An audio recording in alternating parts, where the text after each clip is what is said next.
Undercover, boss orders vitamins at his pharmacy. He stops when he hears a clerk crying in the back. What happens when a CEO walks into his own pharmacy and discovers the truth behind every polite smile and friendly consultation?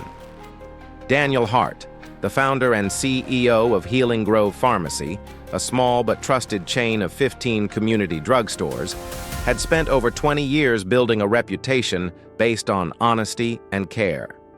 Healing Grove was supposed to be a place where working families could get reliable health advice, not just sales pitches. But lately, the whispers had grown louder. Customers are complaining about overpriced supplements, accusations of aggressive upselling. Loyal employees are quitting without warning. Yet every report from his regional managers told a different story, a glowing one. Frustrated and unwilling to rely on second-hand words, Daniel decided he had to see for himself. He chose a Healing Grove location 2 towns over, far enough that few employees would recognize him. To blend in, Daniel ditched his tailored suits for worn jeans, an old bomber jacket, and a cap pulled low over his brow. Nobody would guess he was the man whose name was printed on every prescription bag. As he parked his aging sedan outside the Lakefield branch and stepped inside, Daniel carried more than just suspicion. He carried the weight of a question that could redefine everything he had built. Had the soul of Healing Grove been sold out? 1 pill bottle, 1 broken trust at a time? While he wasn't looking, the bell above the door jingled as Daniel Hart pushed his way into Healing Grove Pharmacy Lakefield branch. It was barely mid-morning, but the place already felt heavy, the kind of weight that settled in the air, pressing down between the racks of vitamins and shelves lined with supplements. Daniel adjusted the brim of his plain baseball cap, his heart ticking a little faster than he cared to admit. This was it. His company. His dream. Or at least what it was supposed to be. Healing Grove had been born from a simple idea: honest health advice, affordable medication, a safe place where working-class families could get the care they needed without being sold fear or false hope. But lately, complaints had crept in. Whispers, rumors, and they all painted the same ugly picture: overpriced supplements, unnecessary prescriptions, a staff that seemed more interested in sales commissions than patient care. Daniel had spent weeks trying to brush it off, clinging to the reports sent in by his regional managers. All glowing, of course. Profits were up. Customer retention is steady. Nothing to worry about, they said. But the unease gnawed at him.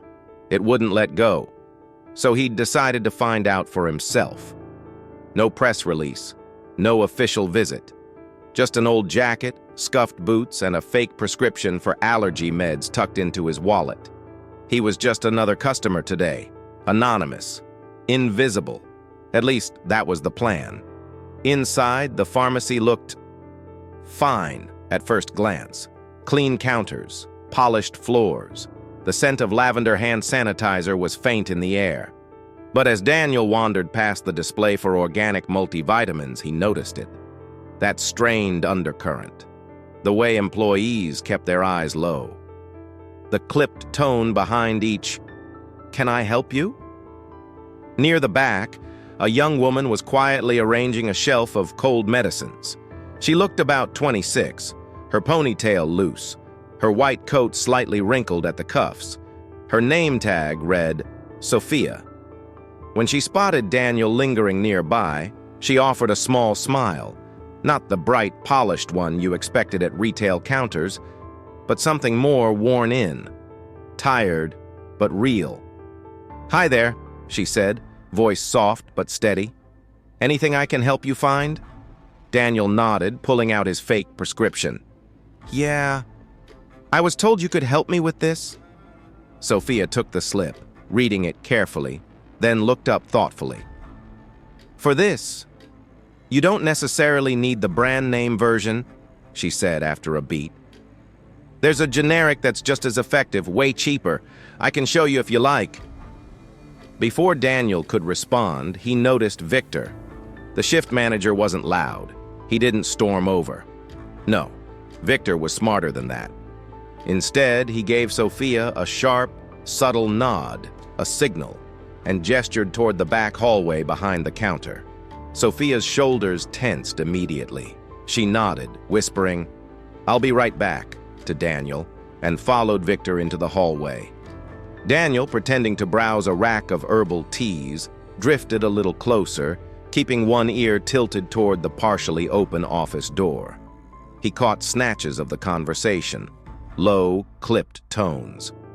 "You're not pushing enough of the premium lines," Victor hissed. "Customers don't know what they need. Your job is to guide them, and guide them toward what we need to sell." Sophia's reply was barely audible. "But they don't need most of it. Some of these supplements don't even apply to their conditions." "You want hours next month, Sophia?" Victor's voice sharpened. "You want your bonuses? You want a future here?" A long pause. Then Sophia's voice, tight and pained. "Yes, sir." Daniel's jaw clenched. He turned away quickly, heart hammering. He had heard enough for now. Sophia returned a few minutes later, her smile even thinner than before, hands trembling slightly as she handed him back his prescription bag. "I included the standard options," she said quietly, avoiding his eyes. Daniel thanked her and took the bag, though he barely registered what was inside. Because now he knew. Healing Grove wasn't broken because of some market forces or bad luck.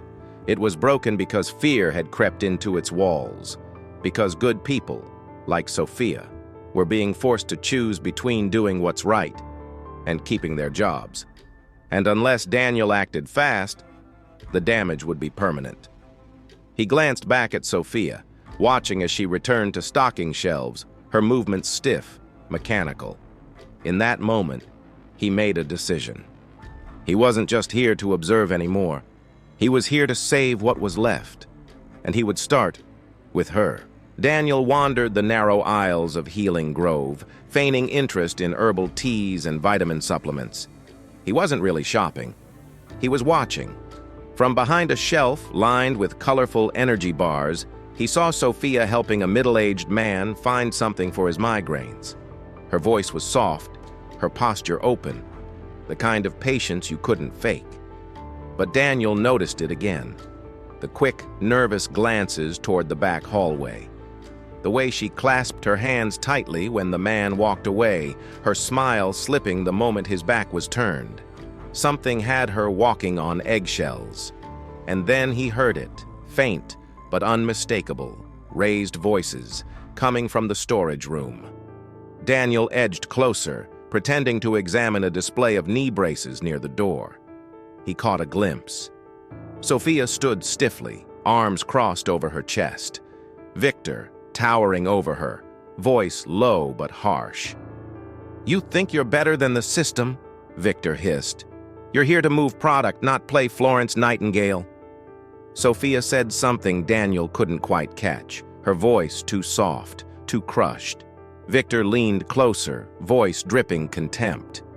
"You want more shifts next month? You start selling what's on the list, not this helping people nonsense, understand?"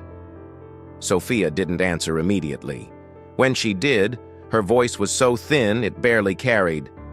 "I'm here to heal people, not empty their wallets." There was a heavy pause, then a cold, sharp chuckle from Victor.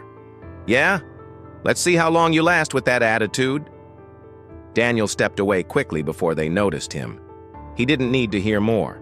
The pieces were slotting together faster now, and they painted an ugly picture.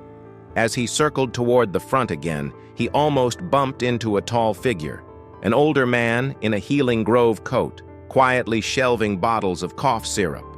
The man nodded politely, offering a small, weary smile. His name tag read, Mr. Bennett. Daniel nodded back. Then, after a second, said lightly, "Place seem busy." Bennett chuckled under his breath, a dry, sardonic sound. "Depends one hat you call busy," he said. His voice was low, casual, but there was something guarded in his eyes. "A lot of movement these days. Not all of it is good." Daniel played along, keeping his tone easy. Short-staffed? Bennett hesitated, wiped his hands on his coat, then shrugged. Let's just say, the pharmacy's changing. Not everyone fits the new model.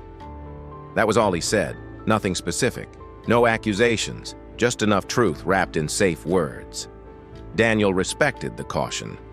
In a place like this, you learned quickly who to trust and who might report back to Victor. He didn't push. Instead, he glanced toward the counter where Sophia was ringing up the older man she'd helped earlier. Her shoulders were stiff, her smile was brittle. Daniel felt a knot tighten in his gut. Sophia wasn't just overwhelmed, she was isolated, and isolation was exactly how people like Victor kept control. Cut off support, pressure until they broke, replace them with someone more compliant. Daniel exhaled slowly, anger simmering low in his chest. This wasn't just bad management.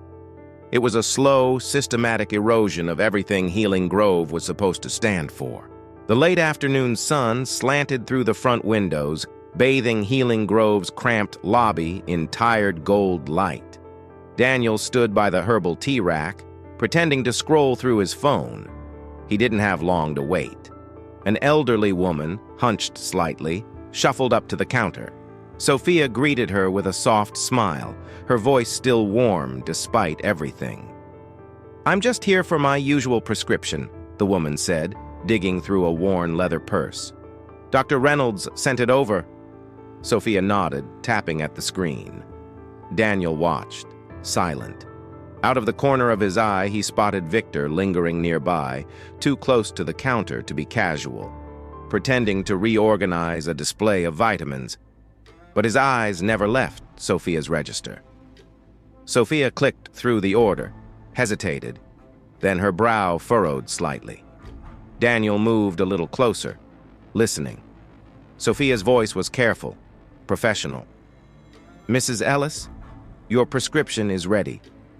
But the system's adding a supplement recommendation, something for bone density." She paused, glancing at Victor, then at Mrs. Ellis. "You don't have to take it, it's optional." Mrs. Ellis blinked, confused. "But, do I need it?" Sophia hesitated, just for a second, and Victor pounced. He swooped forward, a customer service smile pasted on his face. "Absolutely, ma'am," he said smoothly. "It's crucial for maintaining bone health at your age. In fact, our system flags it because it's highly recommended." Daniel saw Sophia stiffen, and he saw Mrs. Ellis's uncertainty flicker into trust. Because people trusted pharmacists, they didn't think twice when the white coats smiled and nodded. Sophia's hand hovered near the Add to Sale button. Her shoulders were rigid. Victor didn't even look at her. He was already turning away, calling over his shoulder. "Ring her up, Sophia." That was it. That was the final crack Daniel needed. He stepped forward, casual, unhurried, and placed a small, flat leather wallet onto the counter beside the register. Sophia blinked at him in confusion. Victor turned, annoyance flashing across his face until he saw what Daniel flipped open. A corporate ID badge, clear as day. Healing Grove's official seal gleamed under the fluorescent lights. Daniel's voice was calm, carrying easily across the quiet lobby. "My name is Daniel Hartman," he said. "I'm the founder and CEO of Healing Grove." For a long heartbeat, no one moved. Mrs. Ellis clutched her purse a little tighter. Mr. Bennett, stocking shelves nearby, froze mid-motion. Sophia's mouth fell open slightly in shock. And Victor? Victor's face drained of color. Daniel didn't raise his voice. He didn't need to. He turned, locking eyes with Victor. "I've been observing this location all day," Daniel said. "And what I've seen, misleading sales, pressure tactics, treating trust like a commodity, is not who we are. Not what Healing Grove was built for." Victor tried to recover, blustering. "Sir, I was just following policy." Daniel cut him off with a single raised hand. "No," he said. "You were following greed, dressing it up as care." He turned to Sophia, still frozen behind the counter. Would you mind finalizing Mrs. Ellis's prescription, please? His voice gentled. No supplements, no pressure, only what the doctor ordered. Sophia swallowed hard, then nodded, her fingers steady as she finished the transaction. Mrs. Ellis smiled, pressing a hand briefly over Sophia's. Thank you, dear, she said quietly. Daniel turned back to Victor. We'll continue this conversation privately, he said, voice like steel wrapped in velvet. Victor opened his mouth, and for once, thought better of it. He followed Daniel, shoulders sagging, into the cramped manager's office behind the counter. As the door swung closed, Mr. Bennett straightened up from the vitamin shelf, letting out a slow, relieved breath. At the register, Sophia stared at the closed door for a long moment, then smiled. Just a little. For the first time that day, it was real. The office door shut with a soft click behind them. Inside, the space felt even smaller. A battered desk, 2 plastic chairs, the faint hum of an old ceiling fan. Victor stood stiffly by the filing cabinet, arms crossed, a defensive wall. Daniel didn't sit. He didn't pace. He simply stood there, calm and silent, letting the quiet stretch. Longer. Heavier. Victor shifted uncomfortably, the first cracks showing. You have something you want to say? Victor finally muttered, forcing a smirk that didn't reach his eyes. Daniel raised an eyebrow, almost curious. I think, he said slowly, we've already seen enough words from you today. Victor flushed, mouth opening to retort, but Daniel didn't give him room. You pressured a vulnerable customer into buying unnecessary products, Daniel said, voice even. You used Sophia's silence to shield yourself, and you thought no one was paying attention. Victor's bravado slipped a little more. It's business, he said weakly. Margins are thin. Corporate pushes numbers too. Daniel leaned in slightly, not raising his voice, but sharpening it like a blade. Don't you dare blame this on the system. He let that hang in the air, heavy and final. Victor looked down. Daniel stepped back, crossing his arms loosely, relaxed but firm. When I built Healing Grove, he said quietly, I wasn't chasing margins. I was building trust. That was the real currency, the real legacy. Victor said nothing. He didn't need to. The guilt was written all over his face now. Daniel took a breath, steady and measured. You're relieved of your position, he said simply, effective immediately. Victor sagged, like someone had cut his strings. You'll receive your final paycheck and severance according to protocol, Daniel added. After that, you're no longer associated with this brand. Victor nodded once, hollow. Daniel turned toward the door, hand resting on the handle, but paused. Without looking back, he said one last thing. You didn't just sell supplements, Victor. You sold out the trust people placed in us. And that costs more than any margin you could ever make up. He opened the door. The brighter, cleaner light of the front lobby spilled into the dingy office. Victor stayed rooted in place, small and silent. Daniel stepped out without another word, letting the truth settle like dust behind him. Daniel closed the door behind him with a soft click. The tiny manager's office smelled faintly of disinfectant and old paper. A battered desk separated him from Sophia and Mr. Bennett, who sat stiffly across from him, unsure of what to expect. Daniel didn't sit immediately.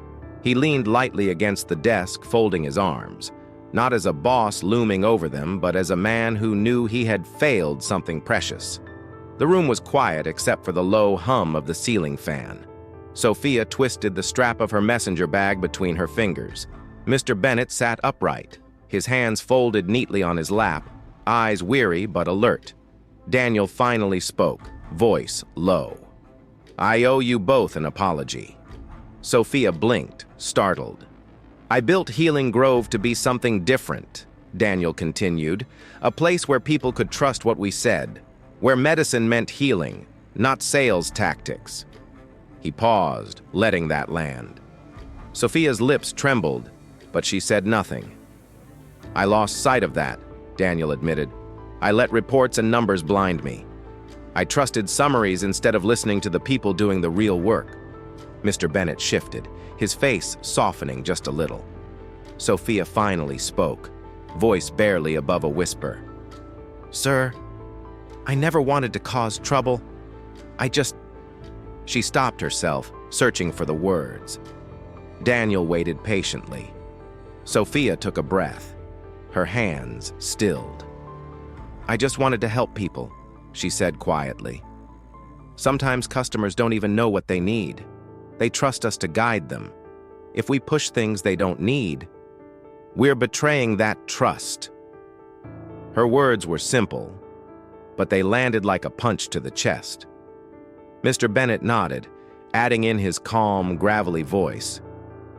Healing Grove used to be a place where the customer always came first.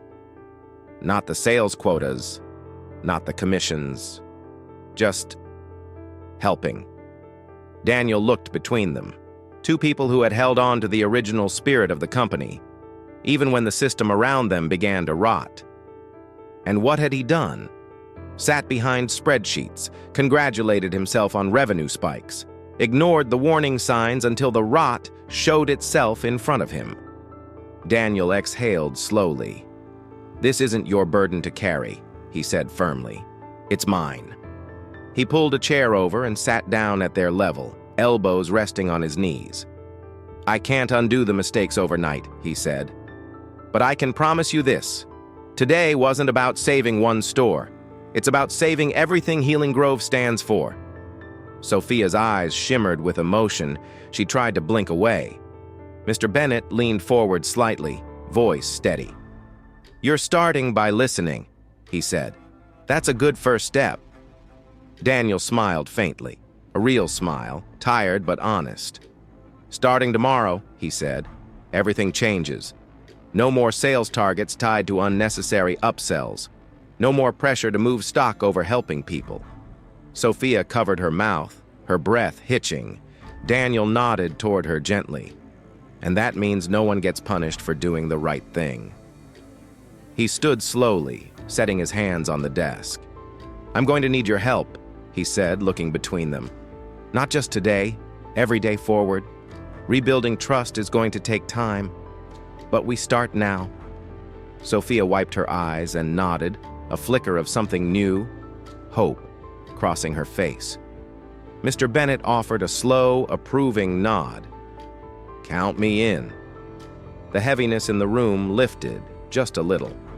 Daniel opened the door again, letting the light from the pharmacy floor spill into the office. As they stepped out, Daniel paused, looking back at the battered desk, the peeling posters of vitamin charts on the wall, symbols of how easy it was to lose your way, and how much harder it was to find the path back. But at least, he thought, he wasn't walking it alone anymore. Out on the floor, Sophia moved to help a confused elderly man find the right prescription. Mr. Bennett crossed over to chat warmly with a young mother about herbal cough remedies for her child. And Daniel?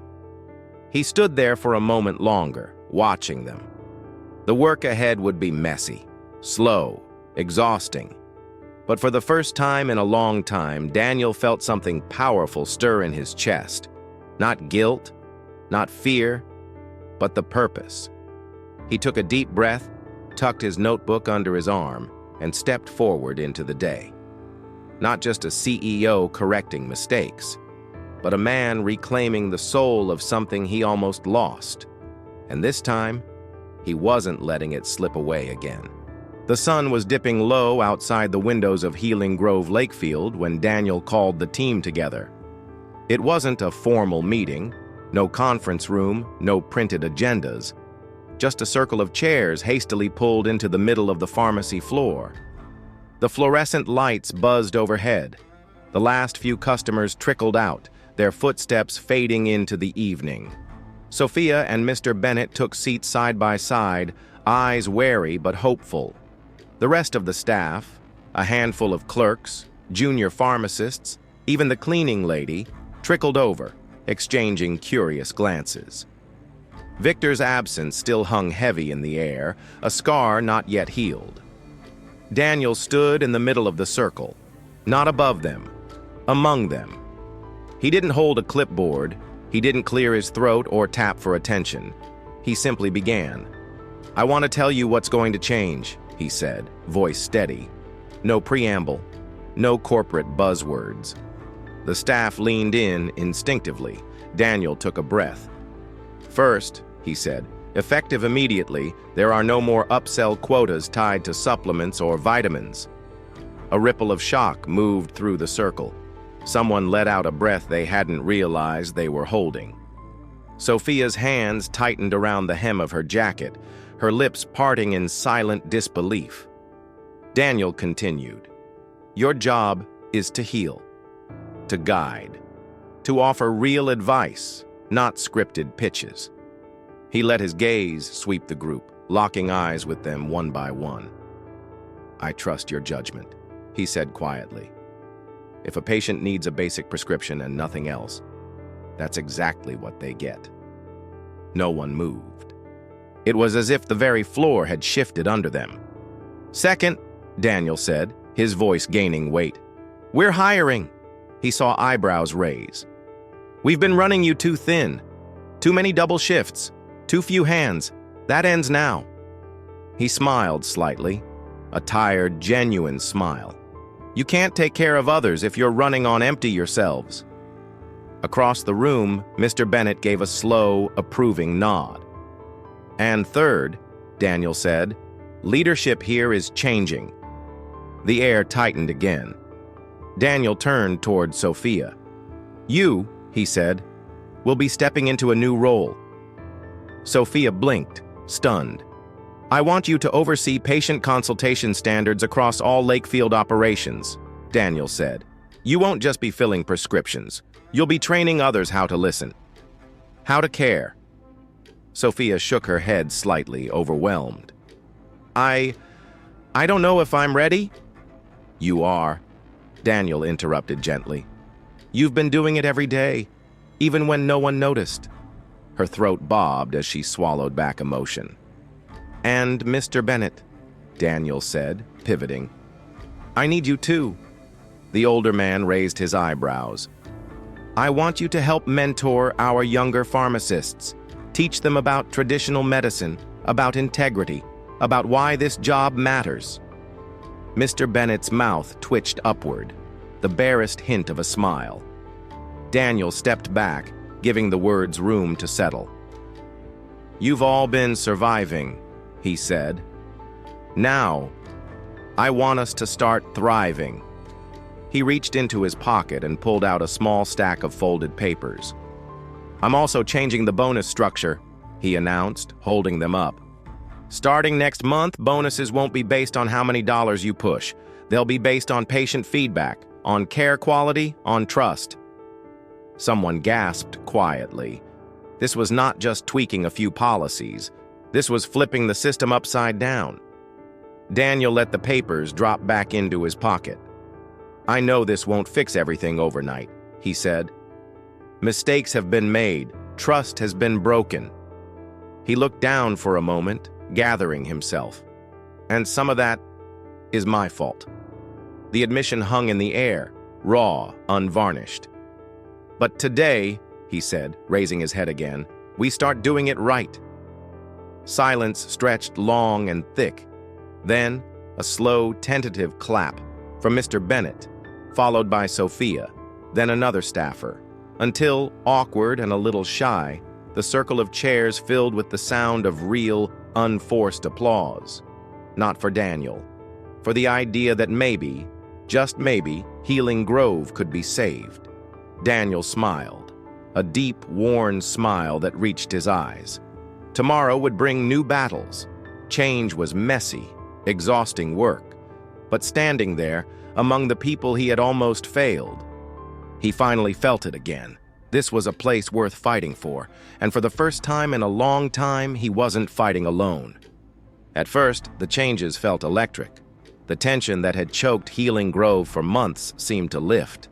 if only slightly. Customers lingered longer at the counter, asking real questions. Staff moved with a quiet energy, cautious but hopeful. Daniel watched it all unfold from the sidelines, heart heavy but cautiously optimistic. Until the first email landed. Subject line, Customer Feedback Summary, Week 1. Daniel clicked it open on a Monday morning, still sipping his first bitter coffee. At first, the notes were encouraging. Staff is much more attentive lately. Appreciate the honesty about options. We'll definitely come back. Daniel exhaled slowly, feeling a flicker of pride. And then, the bottom half. Negative survey responses. The first few were minor complaints, long wait times, out-of-stock items, normal, fixable. Then a series of sharp, alarming notes. Felt pressured to buy expensive supplements I didn't ask for. Was recommended unnecessary treatments. A young female pharmacist seemed more focused on upselling than helping. Daniel sat up straighter, heart skipping a beat. He reread the comments over and over. The only young female pharmacist on shift that week had been Sophia. A knot formed low in his stomach. Maybe it was a misunderstanding. Maybe someone else had filled the order and Sophia had just handed it off. Still, protocol demanded action. He flagged the compliance team to pull order records for the flagged days. By noon, the data came in. 6 flagged transactions, all tied to Sophia's ID. In each case, the receipts showed expensive supplements added to basic prescriptions, often without clear notations on the consultation forms. Daniel stared at the spreadsheets, disbelief thick in his throat. It didn't make sense. Sophia, the girl who had cried in a storage closet over being asked to upsell. Sophia, the one he had trusted enough to rebuild Healing Grove's foundation, now at the center of a potential breach of trust. The corporate risk officer's voice echoed in his ear. We need to suspend her pending a full investigation. Standard protocol, Daniel. Daniel didn't argue. He didn't shout. He just sat there, feeling the cold, slow spread of dread inside his chest. By late afternoon, Sophia stood in front of him again, this time in the small, cluttered break room, surrounded by vending machines humming in the background. Her hands were folded tightly in front of her. She looked up at him, confused but calm. You wanted to see me, Mr. Reed? She asked, her voice soft. Daniel rubbed a hand down his face, feeling every bit of the weight he carried. He cleared his throat. There have been some concerning survey results, he said carefully, and some discrepancies in sales records. Sophia didn't flinch, didn't stammer. She simply tilted her head, brows knitting together. I don't understand, she said. I haven't been pushing anything. Daniel felt like he was cutting his own heart open as he said the next part. As a precaution, I'm placing you on temporary suspension, he said. Full pay, pending review. Sophia blinked once, twice. Her face remained neutral, too neutral. She nodded slowly. I see, she said. No tears, no angry protest, just quiet acceptance. Do you have anything you want to say? Daniel asked, hating himself a little for even asking. Sophia looked down at her hands for a long moment. When she spoke, her voice was barely more than a whisper. I believe in what you're trying to do here, she said. I believe in Healing Grove.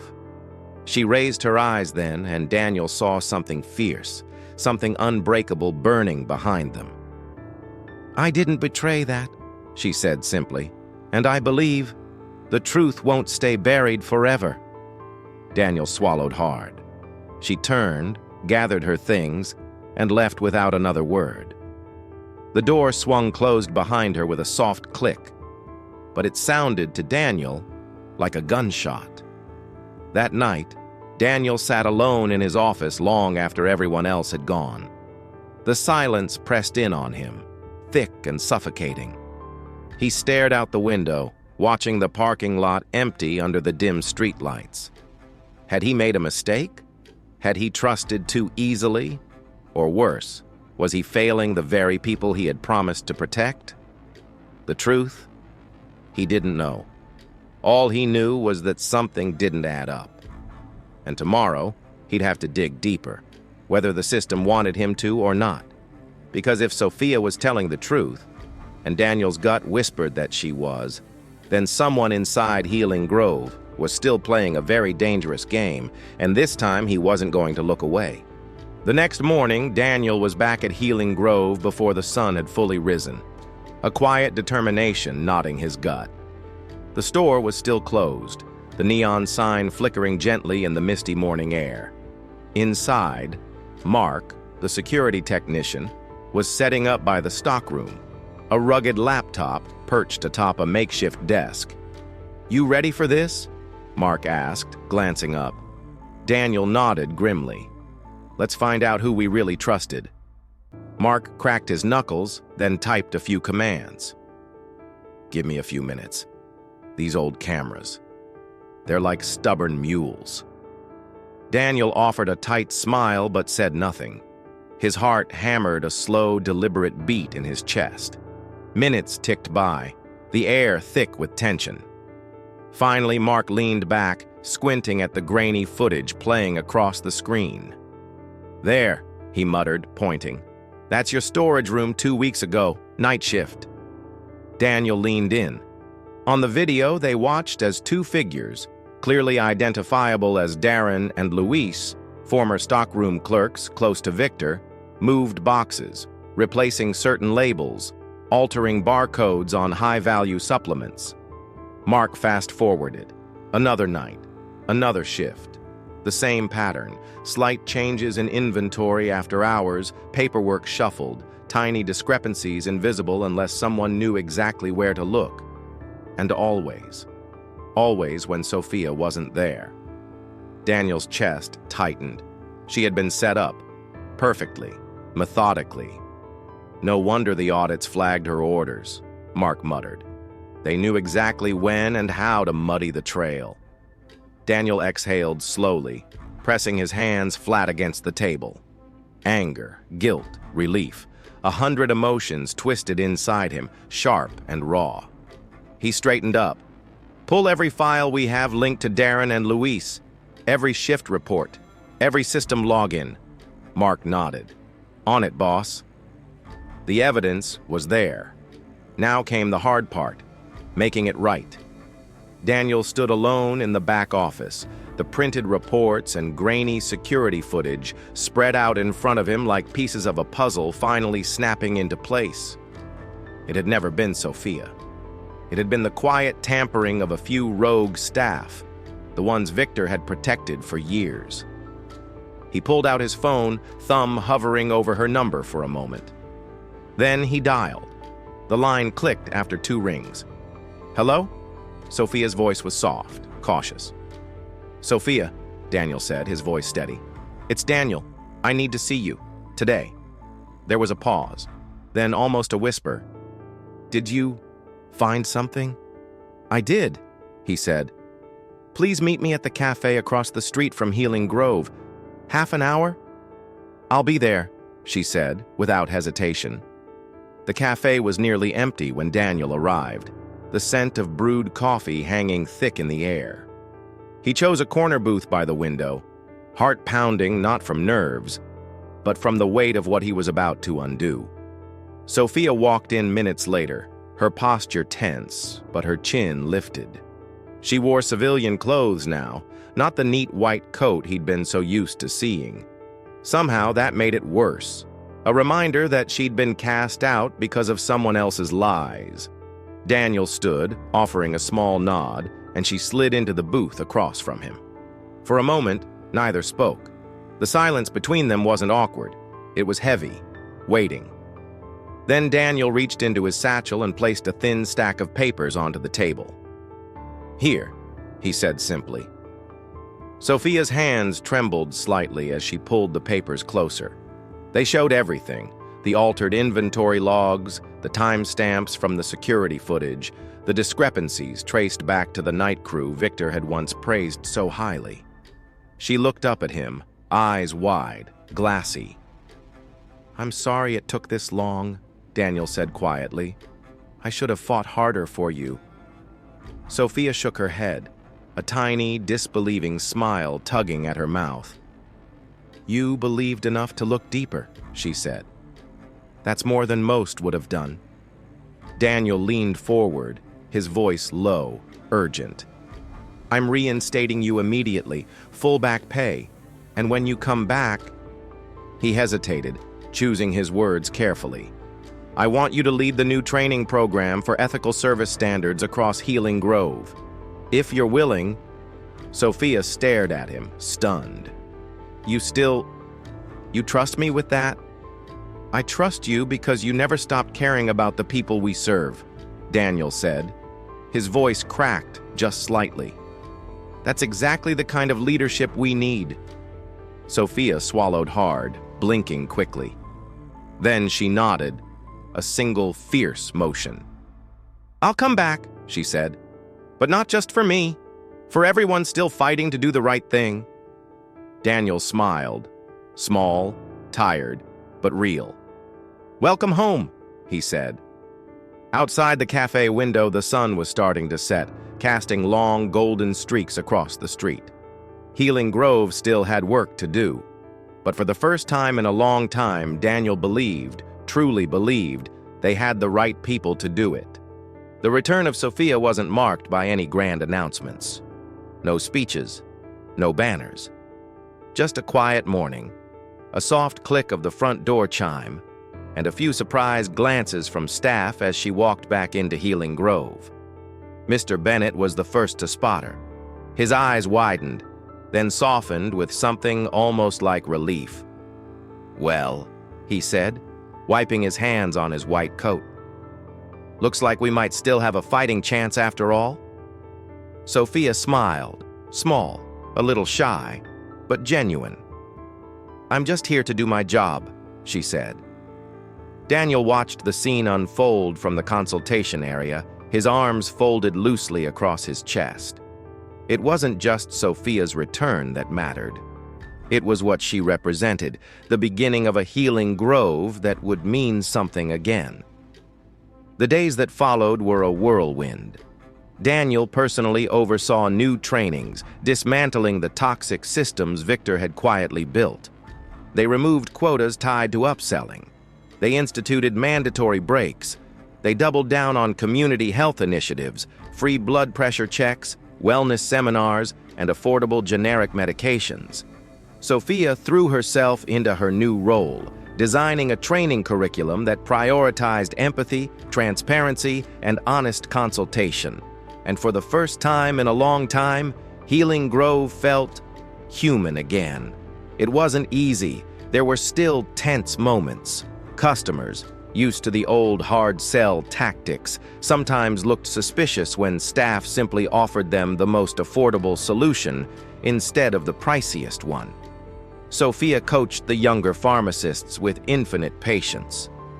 It's not about making a sale, she would remind them, standing behind the counter with her sleeves rolled up, a clipboard in hand. It's about making sure they trust us enough to come back when they really need us. Mr. Bennett smiled more these days too, sharing little nuggets of herbal wisdom with anyone willing to listen. There was a new Duoxy intern fresh out of university who clung to Sophia's every word like gospel. It wasn't flashy, it wasn't glamorous. But slowly, day by day, Healing Grove began to heal itself, from the inside out. One afternoon, about a month after Sophia's reinstatement, a familiar figure shuffled through the front door. Mrs. Ortega, one of their oldest customers. A woman in her 80s who always wore a faded pink cardigan and smelled faintly of lavender. Daniel, stacking pamphlets by the wellness rack, spotted her immediately. Mrs. Ortega looked around, confused for a moment. Then her face lit up as she caught sight of Sophia behind the counter. "Ah, mi niña," she cried, clapping her hands together. Sophia rushed forward, meeting her halfway. "I heard you were gone," Mrs. Ortega said, her voice thick with feeling. "I prayed you'd come back." Sophia's eyes shimmered. but she smiled and squeezed the old woman's hands gently. "I'm here," she said, "and I'm not going anywhere."